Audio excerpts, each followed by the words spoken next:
for all those that are unspoken. And if you'll say with me together, we hold you in our hearts. I think Chuck has a nudge about offering and then a song for us. Yeah, so let us remember that how valuable this community is, and that we support it not only with our spirit, but with our monetary donations when we can. If you need Kitty's mailing address to send her a check, that would be fine. No, don't send it to Kitty. Send it to Alice. Sorry, Alice. Or send Kitty some money too while you're at it. Why not? And to segue into the sermon today, Kathy and I and Kelly and I's daughter Emily have worked a long distance recording project together, and Kathy sent me her singing the melody, and I sang the tenor part, and Emily sent me her alto part, and I put it together. And so I'd like to play that for you now. It's a hymn we all know, so you can stay on mute and sing along if you like.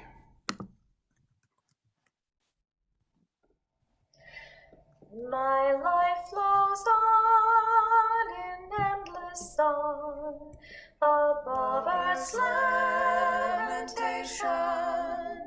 I hear the real, though far off hymn that hails a new creation. Through all the tumult and the strife, I hear the music ringing. It sounds an echo in my soul. How can I keep from singing? What though the tempest round me roars? I hear the truth it liveth. What though the darkness round me close? Songs in the night it giveth. No storm can shake my inmost calm, while to that rock I'm clinging. Since love prevails in heaven and earth, how can I keep from singing? When tyrants tremble as they hear the bells of freedom ringing, when friends rejoice both far and near, how can I keep from singing? To prison cell and dungeon vile, our thoughts to them are winging. When friends by shame are undefiled, how can I keep from singing? I lift my eyes, the cloud grows thin. I see the blue above it, and day by day this pathway smooths, since first I learned to love it. The hope of peace makes fresh my heart, a fountain ever springing, for those I love and wholly are. How can I keep from singing?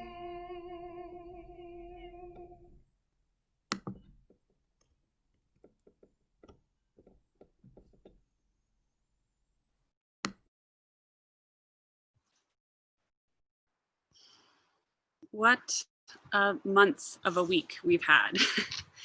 I don't know where you're starting from today or where you've been this week, But when things get big, when things feel like a lot and I can't make sense of them, I use a practice that I borrow from a dear friend, and I take a step back and I ask, what do I know to be true? This morning, I know that there's a lot to lament. I know that we have been through a lot in the last year and the last 4 years. And the results of this election don't erase the pain and fear that so many have experienced. I know there's reason for hope, that we can look up and look out and feel like things might be changing for the better. I know there's a lot of work yet to do, that faith requires action and we are always being called forward. As I was talking to Reverend Justin Schroeder at First Universalist, who is also preaching this morning, about how we might meet this moment, we also found something else to be true. We crave time and space to metabolize all of these experiences in our bodies. Our conversation started to include these postures and gestures, and suddenly we were so hooked, so enlivened to be experiencing this somatically and not just in the sea swamp of the intellectual and hypothetical world. So I'm standing for today's sermon. You can certainly stay seated, but I hope you'll bring your body into this too. You can turn off your camera if you want, nobody's watching. But it's pretty simple. And the first movement that I know to be true is this curling inward, this downcast gaze, this closed off heart and posture of collapse. And even if that's not exactly where your mood is today, I invite you into this space so that we can give each other the opportunity to practice all of these positions. So here we are in this protective, reflexive curl. We are tired, we are weary, we are afraid. Our BIPOC kin have been calling out, "I can't breathe," for years, and their cries carry the truth of so many. When we are curled and collapsed, we can't breathe. Make no mistake, white supremacy was on the ballot on Tuesday, and 70 million people cast their vote to keep it in pride of place, front and center. More people voted for Trump in this election than voted for Obama in 2008 or 2012. We lament that the last 4 years were not a fluke. We lament the inadequate response to the pandemic. We lament the stress test our institutions have undergone for the last 4 years. We lament the stacking of courts and the targeted redistricting efforts to keep our ideals of a representative democracy that much further out of reach. We lament the entirely insufficient response to police violence, violence against women, and xenophobic policies. Taylor Crumpton, a Black journalist writing for the Washington Post yesterday, said, "It's a sure bet that even though Trump will be gone after January, the social conditions for Black citizens will remain largely the same because you cannot vote white supremacy out." As Adrienne Marie Brown said after the 2016 election, things aren't getting worse, they're just getting unveiled. And in that way, then, literally, yes, this period has been apocalyptic. We have been shown so much that seemed invisible to people with privilege. I'm aware that my social location as a cis, straight, white, able-bodied woman has kept that veil over so much for so long. The results of this election are a further unveiling and one that we need to pay attention to. It also strikes me that this is a posture that we find ourselves in so often in our modern technological world, hunched over a phone, over a computer. It's to the point that in physical exams, we no longer expect the plumb line of the ear of the body to be over the shoulder. This forward head position is so ubiquitous that it is now considered normal for the head to be carried up to an inch ahead of the rest of the spine. But this position is stressful. It's stressful on our bodies, and it comes from both an amnesia of what holds us upright, and it comes from a tightness over our hearts, a closing off in our chests, and that is real. But it is not inevitable, irreversible, or the only way. And so the second movement that I know, and that I invite you to practice, that I know is real, is extension. This opening up and opening out, pulling our shoulder blades together, tugging elbows down, chin lifted to the sky. I'm looking at clouds scraping the tops of the trees. Eyes gazing towards the bright sun and the blinding stars, helping us chart our course. When we're able to pull away from the downcast myopia of a narrowed tunnel vision curl, we crack our hearts open, reach our arms out wide, and lift our gaze to the heavens. This is just as true. We have reason for hope. We feel the lift under our wings and can see that it isn't always like this. And this gesture is real too. We need this openness. We need this optimism. We need time and space to celebrate and dance and sing with relief, with joy, with possibility. For the first time, a Black and Indian American woman will be walking into the West Wing and White House as the Vice President of the United States. The arc of history is long and it has led us here, an almost unthinkable place. We think of the generations of ancestors who have dreamt about this moment, who set their eyes on things unseen and prayed for what seemed unimaginable. And so we celebrate this and keep our eyes tilted upwards, wondering where else and how else we can envision and enliven the beloved community we are called to. When we turn our eyes up and out instead of down and in, we can see where love is calling us next. We see expansive possibilities. We see the light that guides our way. At the end of Michael Eric Dyson's book, Tears We Cannot Stop, A Sermon to White America, he quotes the great Black prophet and mystic Howard Thurman, who says this: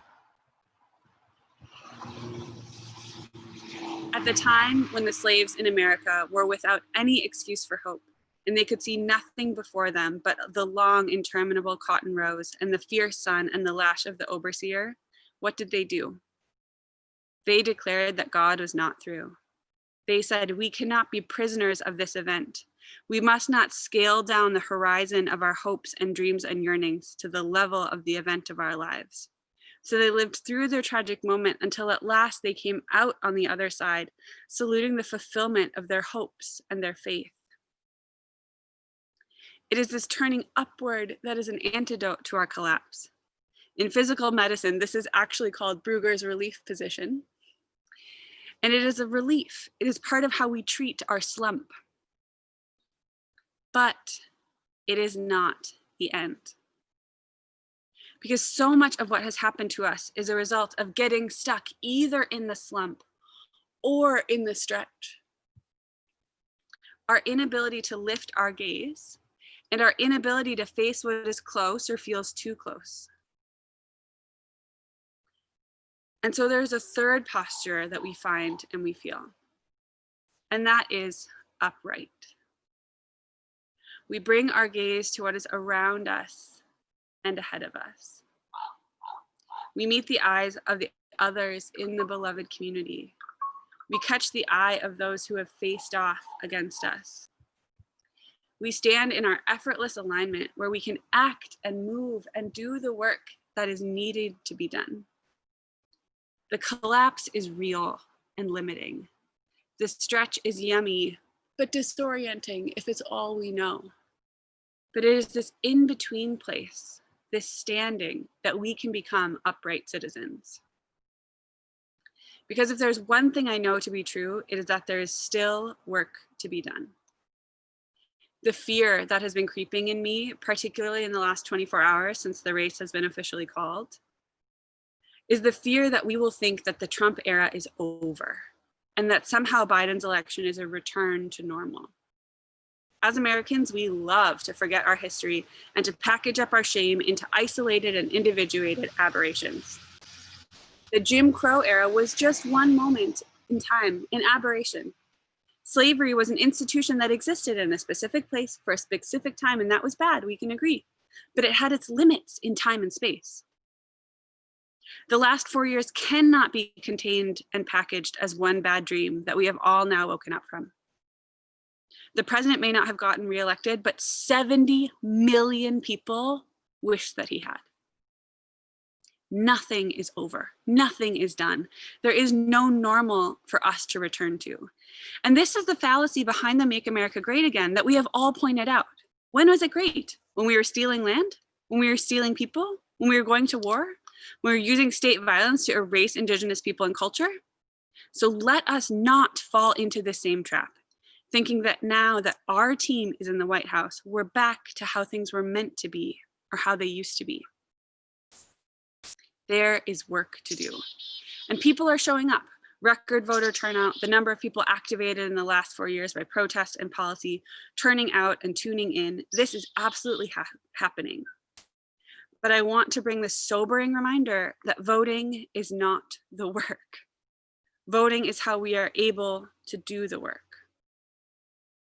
The Movement for Black Lives on Twitter yesterday said, "This is a door, not a destination." It's just our ticket in the door, and now is when the work actually begins. Work on reforming our justice system that disproportionately imprisons our Black and Brown neighbors. Work on securing healthcare and housing for all. Work on policies that honor and support Native communities. Work on stemming the effects of the climate crisis we're experiencing. I should not be barefoot outside in November in Grand Marais. And we do it by being mobile, able to move through this full vocabulary of movement, feeling lament, feeling promise, and feeling faith in action as we align ourselves to move forward. We have no way of knowing what is coming next. Today is today. Today is not tomorrow. Today is not yesterday. Today is today. But it is when we have the resiliency, the ability to move our bodies through all that is shifting, that we find real strength. So let's get moving. Let's feel everything we can feel. Let's tell the truth about what hurts. Let's seek relief when we can.